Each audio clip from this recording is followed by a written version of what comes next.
জানো তো বন্ধুরা, আমি থাকি গ্রামে। আর গ্রামের মাঠ ঘাট, ছোট ছোট পুকুর, প্রাকৃতিক সৌন্দর্য সব কিছু নিয়েই যেন একটা আলাদা রকমের মাধুর্য। আর এই পুকুরটা কিন্তু আয়তনে প্রচুর বড়, আর এটা কিন্তু একদমই আমার ঘরের সাথে। সেই দিন এই পুকুর থেকেই কলমি শাক তুলে নিয়ে আমি রান্না করেছিলাম। আর আজকে দেখলাম যে এই পুকুর চালাতে এত সুন্দর সুন্দর কচুর শাক হয়েছে, দেখে আর আমার লোভই মানছিল না। তাই ভাবলাম আজকে কিছু কচুর শাক তুলেই রান্না করা যাক।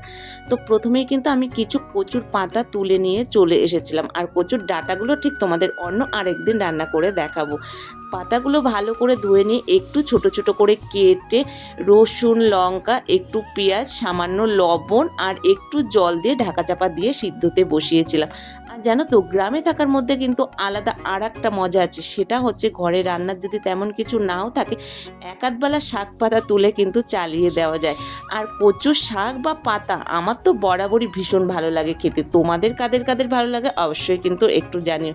দেখো, কথা বলতে বলতে এদিকে শাকটা সিদ্ধ হয়ে গেছে। তারপরে শাকটা তুলে নিয়ে একটু বেটে নিয়েছিলাম, আর সাথে একটু কালো জিরেও বেটেছিলাম, কারণ কালো জিরে দিলে কিন্তু শাকের টেস্ট আরও বেশি দ্বিগুণ হয়ে যায়।